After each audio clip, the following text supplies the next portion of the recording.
Bagaimana sebuah bangsa bisa bertahan saat mata uangnya kehilangan 90% nilainya dalam semalam. Di Iran, uang kertas hanyalah residu sejarah yang tak bernilai, tapi emas adalah kedaulatan yang tak bisa disangsi. Sinyal kiamat finansial yang Anda takutkan hari ini sudah menjadi sarapan harian di Teheran selama puluhan tahun. Mereka membuktikan bahwa propaganda global tidak berdaya di hadapan logika zaman Nabi. Jika Anda masih menyimpan seluruh kekayaan dalam bentuk angka di layar, Anda sedang berjalan menuju jebakan yang sama. Mari kita bedah protokol survival-nya.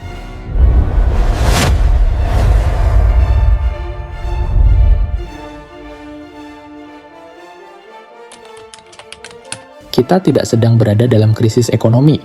Kita sedang berada dalam perang saraf. Dalam psikologi propaganda, target utamanya bukan dompet Anda, tapi prefrontal cortex pusat logika Anda. Tujuannya sederhana, melumpuhkan kemampuan Anda untuk berpikir jangka panjang. Saat media menyuntikkan narasi ketakutan, otak Anda dipaksa masuk ke mode survival. Dalam mode ini, IQ manusia secara fungsional turun. Anda menjadi mudah digiring untuk melepaskan aset nyata dan memeluk janji penyelamatan dari otoritas. Ini adalah quality control terbalik, sistem menyaring orang-orang yang lemah secara mental untuk diekstraksi kekayaannya.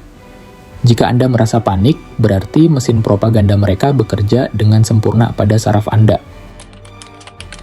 Bagaimana mereka melakukannya? Melalui teknik gaslighting finansial. Mereka mengatakan inflasi itu transisi, padahal itu adalah pencurian daya beli yang permanen. Mereka menciptakan musuh imajiner, entah itu perang di belahan dunia lain atau virus, untuk menutupi cacat produksi dalam cetak biru moneter mereka. Secara logika, jika sebuah aset bisa dicetak tanpa batas, nilainya secara matematis akan menuju nol. Tapi propaganda membuat Anda percaya bahwa angka di layar lebih berharga daripada emas di tangan. Mereka membangun ilusi stabilitas dengan terminologi rumit agar Anda merasa terlalu bodoh untuk mengerti. Ingat, kerumitan adalah alat persembunyian bagi kebohongan. Mari kita bedah protokol Iran.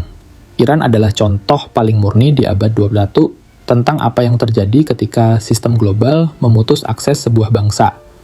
Di sana, propaganda barat bertemu dengan realitas keras di lapangan. Apa yang kita pelajari dari rakyat Iran? Degradasi fiat, rial kehilangan 90% nilainya, tapi rakyat beralih ke ekonomi barter modern. The gold standard, koin emas Bahar Azadi, menjadi mata uang de facto yang tidak bisa disensor. Dual ekonomi, memiliki aset di luar jangkauan digital perbankan pusat.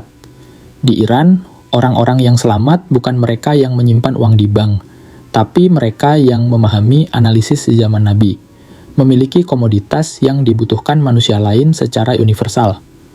Mereka membuktikan bahwa sekuat apapun sanksi dan propaganda, mereka tidak bisa memblokade nilai yang melekat pada benda nyata. Iran adalah bukti hidup bahwa kedaulatan finansial dimulai saat Anda berhenti percaya pada narasi otoritas. Untuk bertahan di tahun 2026, Anda butuh protokol kausi mental. Setiap informasi yang masuk harus melalui audit ketat. Pertama, analisis insentif. Siapa yang untung jika saya takut? Kedua, uji validitas sejarah. Apakah narasi ini pernah gagal sebelumnya? Petunjuk selalu gagal. Ketiga, pemisahan sinyal versus noise. Abaikan headline, perhatikan pergerakan smart money.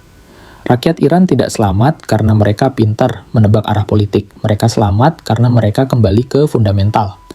Mereka membuang sampah, fiat, dan menyimpan nilai, hard asset. Sesederhana itu, logika ini melampaui zaman dan geografi. Dunia ingin Anda tetap bingung karena orang bingung mudah dikendalikan, tapi Anda punya pilihan. Gunakan penalaran sempurna, jadikan sejarah sebagai jangkar, dan data sebagai kompas. Sinyal kiamat finansial adalah suara bising di luar sana. Kedamaian finansial adalah kesunyian di dalam logika Anda. Jangan biarkan mereka membajak otak Anda. Saya Ivan, tetap tajam.